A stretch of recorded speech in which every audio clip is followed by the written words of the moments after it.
Palabra y vida. Con el padre Manuel Horta, desde Sevilla.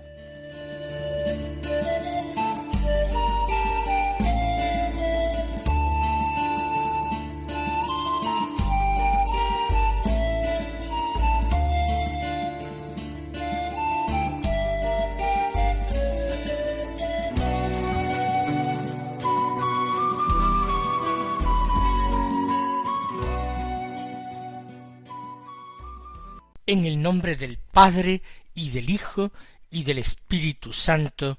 Amén. Alabados sean Jesús y María. Muy buenos días, queridos amigos, oyentes de Radio María y seguidores del programa Palabra y Vida. Hoy es el martes de la segunda semana de la Cuaresma, un martes que es 27 de febrero. Vamos nosotros afinando lo que va a ser nuestra puesta a punto en esta Cuaresma, nuestra puesta a punto para Dios. Vamos nosotros comprobando que todas las palabras que el Señor nos dirige en el Evangelio encuentran un eco en nosotros, mueven en nosotros un deseo fuerte de ajustar nuestra vida a ellas, a estas palabras. Por eso nosotros tomamos ahora el Evangelio que se proclama en la misa del día para meditarlo en nuestro corazón. Es de San Mateo, capítulo 23, versículos 1 al 12, que dicen así: En aquel tiempo Jesús habló a la gente y a los discípulos, diciendo: En la cátedra de Moisés se han sentado los escribas y los fariseos. Haced y cumplid todo lo que os digan, pero no hagáis lo que ellos hacen, porque ellos dicen, pero no hacen. Lían fardos pesados y se los cargan a la gente en los hombros, pero ellos no están dispuestos a mover un dedo para empujar. Todo lo que hacen es para que los vea la gente. Alargan las filacterias y agrandan las orlas del manto. Les gustan los primeros puestos en los banquetes y los asientos de honor en las sinagogas, que les hagan reverencias en las plazas y que la gente los llame Rabbí. Vosotros, en cambio, no os dejéis llamar Rabbí, porque uno solo es vuestro maestro y todos vosotros sois hermanos. Y no llaméis Padre vuestro a nadie en la tierra, porque uno solo es vuestro Padre, el del cielo. No os dejéis llamar maestros, porque uno solo es vuestro Maestro, el Mesías. El primero entre vosotros será vuestro servidor. El que se enaltece será humillado, y el que se humilla será enaltecido. De nuevo nos encontramos con una exhortación de Jesús en el Evangelio de San Mateo, pero en este caso toda esa enseñanza no está contenida en el Sermón de la Montaña, al comienzo casi de la vida pública de Jesús, sino que el evangelista sitúa esto casi al final de la vida pública de Jesús, cuando ya el enfrentamiento con los fariseos estaba muy enconado, era ya muy grave, y Jesús denuncia la hipocresía de estos hombres. Y lo hace con estas palabras particularmente duras. En la cátedra de Moisés se han sentado los escribas y los fariseos. ¿Qué es la cátedra de Moisés? El puesto que Moisés tiene en medio del pueblo de Israel para enseñar. Pero hay una diferencia. Moisés se sienta en esa cátedra para enseñar, porque así lo ha dispuesto Dios, porque Dios mismo lo ha sentado en esa cátedra y lo ha convertido en profeta para el pueblo y en maestro para el pueblo. Pero los escribas y los fariseos han usurpado esa cátedra. No ha sido Dios quien los ha sentado en ella. No ha sido Dios quien los ha enviado como profetas ni maestros del pueblo. Ellos se han sentado, dice Jesús. Es decir, han usurpado este puesto, se lo han atribuido a sí mismo. Han sido capaces de apoderarse de este puesto que sólo Dios puede otorgar. Pues bien, dice el Señor, haced y cumplid todo lo que os digan, pero no hagáis lo que ellos hacen, porque ellos dicen, pero no hacen. Es decir, cuando los doctores de la ley se limitan a repetir la ley, a declamar, pronunciar los textos de la ley, a enseñarlos al pueblo, ya que los conocen de memoria, esa palabra que ellos pronuncian no es palabra suya, es palabra de Dios. Por tanto, tiene que ser atendida, escuchada con respeto y cumplida en su perfección. Haced y cumplid lo que os digan, todo lo que os digan. Pero atención, no son maestros fiables, porque ellos no viven de acuerdo con lo que enseñan. Por eso no hagáis lo que ellos hacen. Estos doctores de la ley no son verdaderos maestros, porque un maestro tiene que encarnar en su propia vida, en su conducta, aquello mismo que enseña. La doctrina de un maestro no brilla principalmente en sus palabras. La doctrina de un maestro no convence por la brillantez de su elocuencia, de su oratoria. Antes, al contrario, un maestro verdadero enseña con su vida, con su ejemplo, con sus obras. Como estos no son verdaderos maestros, dice el Señor, no hagáis lo que ellos hacen, porque ellos dicen, pero no hacen. Caen en una terrible incoherencia. Dicen a los demás lo que ellos deben hacer, pero ellos no lo hacen. Quizás porque no lo creen verdaderamente, porque no lo creen profundamente. Ellos utilizan la palabra de Dios, utilizan al mismo Dios del cielo como un instrumento de poder, como un medio para enriquecerse o ganar prestigio, para ganar autoridad, para ganar poder en medio de su sociedad, en medio de su pueblo. Y continúa el Señor su denuncia. Lían fardos pesados y se los cargan a la gente en los hombros, pero ellos no están dispuestos a mover un dedo para empujar.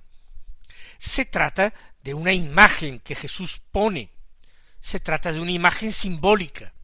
Esto de liar, preparar fardos pesados, pero para que los lleve la gente, para que los cargue la gente, quiere decir imponer mandamientos, obligaciones pesados, difíciles de sobrellevar. Y esos mandamientos los imponen para que la gente los cumpla. Ellos fingen cumplirlos, disimulan, pero no están dispuestos a ponerse manos a la obra para dar ejemplo de cumplimiento. Les basta que la gente crea que ellos cumplen y que cumplen con perfección esos mandamientos.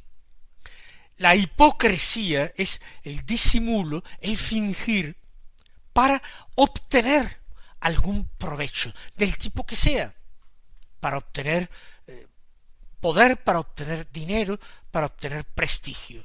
Da igual.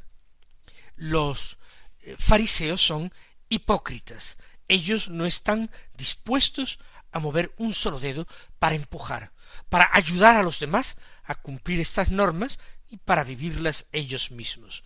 Todo lo que hacen es para que los vea la gente, dice Jesús, y pone ejemplos. Alargan las filacterias y agrandan las orlas del manto. Las filacterias eran unas tiras en las que se escribían versos de la Escritura, unas tiras de cuero que se ataban alrededor de los brazos. Ellos dice, alargan las filacterias. Significaba que sobre sí llevaban más textos de la palabra de Dios, y eso era un signo de piedad. Cumplir la ley que decía que la palabra de Dios siempre estuviese en tus manos, en tus brazos, llevarla siempre consigo, y agrandar las orlas del manto, que suponía también un signo de piedad y de religiosidad.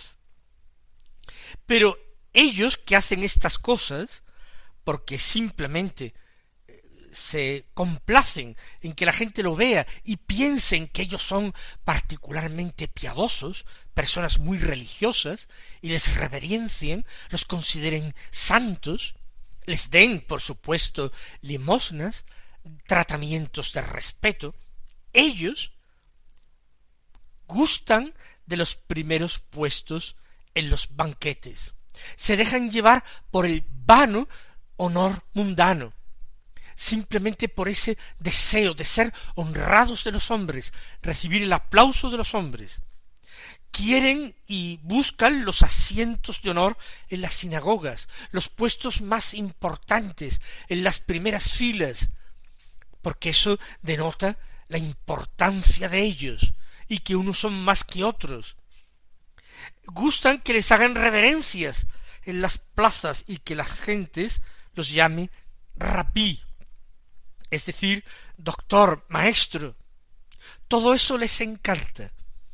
De alguna manera, ellos con esa actitud están mostrando que ansían situarse en el lugar de Dios, en el puesto que le corresponde a Dios, porque todo el honor y el poder y la gloria es de nuestro Dios, y quien los desee para sí está tratando de usurpar lo que corresponde al Señor. Vosotros, le dice ahora Jesús a los discípulos, no os dejéis llamar rabí. ¿Por qué? Porque uno solo es vuestro maestro, y todos vosotros sois hermanos. Todos somos discípulos del mismo y único maestro, y ese maestro es Jesús, el único que mereció tal título. Nosotros somos hermanos, iguales, somos discípulos, condiscípulos del mismo maestro. Y tampoco llaméis Padre vuestro a nadie en la tierra, porque uno solo es vuestro Padre, el del cielo. Jesús no se refiere a la costumbre de las personas de llamar a su progenitor con el nombre de Padre. No censura el Señor esto. Lo que censura es que a otros hombres que no sean nuestros progenitores les llamamos Padre y les demos ese honor. Los fariseos deseaban recibir este título. No lo dejéis, que lo usen con vosotros, no reclaméis ese título. Padre, el del cielo. No os dejéis llamar maestros, sigue diciendo Jesús, porque uno solo es vuestro maestro, el Mesías. De alguna manera es una recomendación semejante a la primera.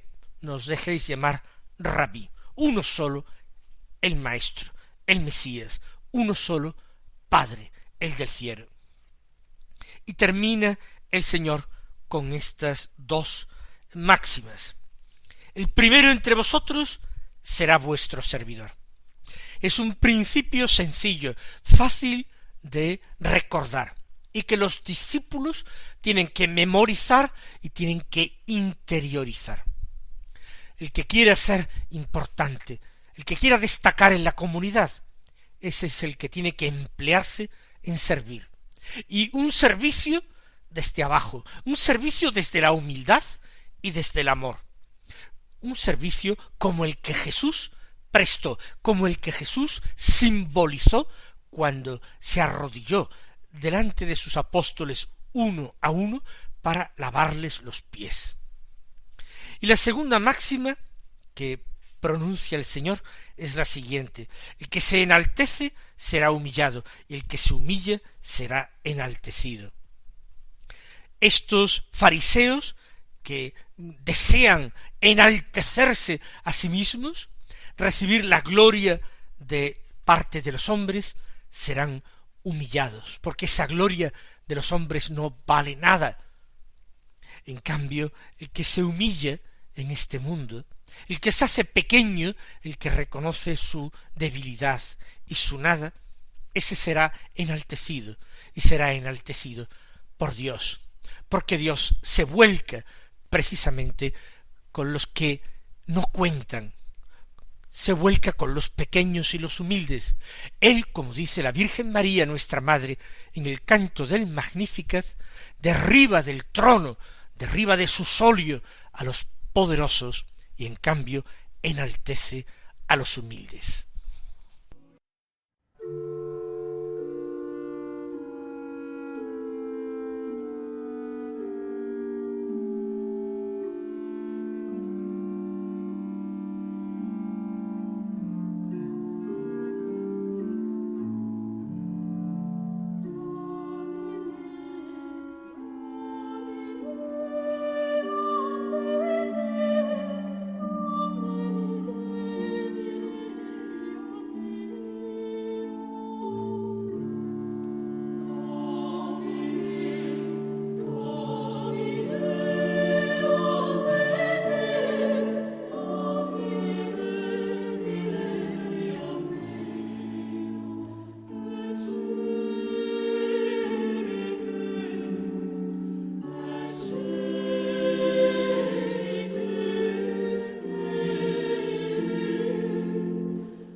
La primera lectura de la misa del día es un texto de un profeta, de Isaías, concretamente del capítulo 1 del libro de Isaías, el versículo 10 y los versículos 16 al 20, que dicen así: Oíd la palabra del Señor, príncipes de Sodoma, escuchad la enseñanza de nuestro Dios, pueblo de Gomorra.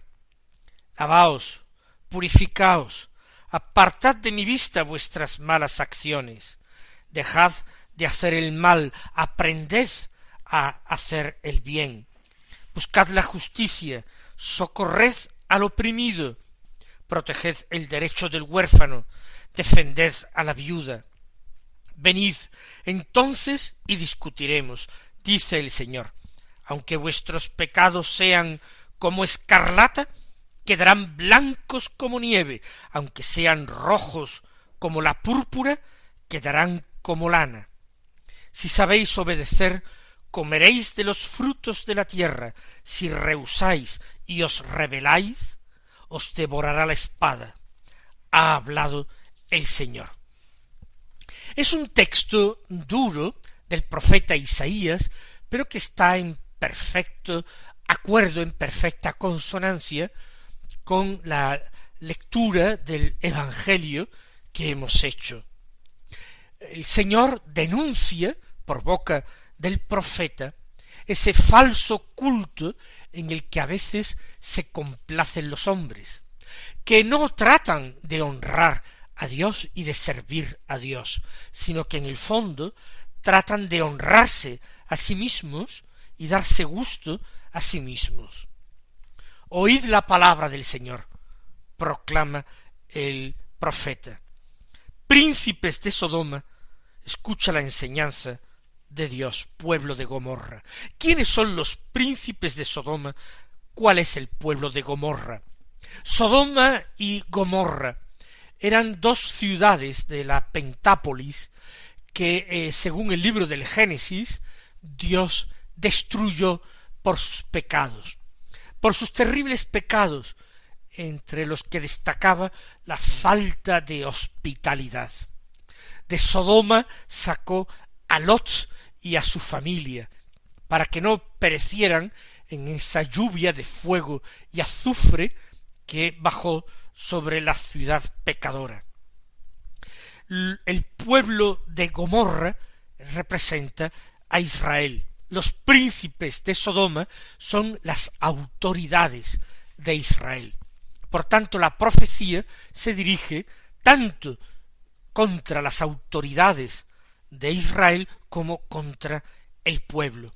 Se le dice que escuchen la enseñanza de Dios, que escuchen la palabra del Señor. ¿Y cuál es esta palabra que se les dirige a unos y otros? Lavaos, purificaos, apartad de mi vista vuestras malas acciones. Lavaos porque el pecado se concibe como una mancha. Purificaos porque la impureza no es principalmente la que creían los judíos que marcaba la ley, una impureza puramente ritual, que se alcanzaba practicando también ciertos ritos externos de lavados, etc. No, invita este texto a una pureza, a una limpieza de tipo moral, apartando las malas acciones. Hay que dejar de obrar mal, hay que tomar la decisión de dejar de obrar mal, de practicar el pecado, de acostumbrarse uno al vicio. Ciertamente esta decisión no basta, pero nosotros sabemos que junto a la decisión está la gracia de Dios. La gracia de Dios nos inspira el deseo de enmendarnos y corregirnos. Y no solamente nos inspira el deseo, sino que nos dará, o bien de golpe, o mucho más frecuente, poco a poco, nos concederá la gracia de superar el pecado, de desarraigar el vicio. Aprended a obrar bien. Es un lento acostumbrarse en ocasiones, pero Dios se fija en nuestros buenos deseos y los ayuda. Buscad la justicia, socorred al oprimido, proteged el derecho del huérfano, defended a la viuda. Eso es lo que quiere el Señor, que el creyente se ponga de parte de los débiles. Aquí están representados los débiles por el oprimido, el huérfano y la viuda. Los que no tienen defensores, la viuda que no tiene un marido que la defienda, el huérfano que no tiene unos padres y el oprimido en general que sufre el poder de otro que se aprovecha de él. Buscad la justicia. Si esto practica Israel, venid entonces y discutiremos, porque aunque vuestros pecados fueran como escarlata, quedarán blancos como la nieve. Dios mismo asegura la purificación grande, la purificación interior de los pecados. Aunque sean rojos como la púrpura, quedarán como la lana. Y entonces, si obedecéis, comeréis lo bueno, los frutos de la tierra. Pero si rehusáis obedecer, entonces os devorará la espada. Mis queridos hermanos, que nos tomemos muy en serio estas exhortaciones de la palabra de Dios. Que el Señor os colme de bendiciones y hasta mañana si Dios quiere.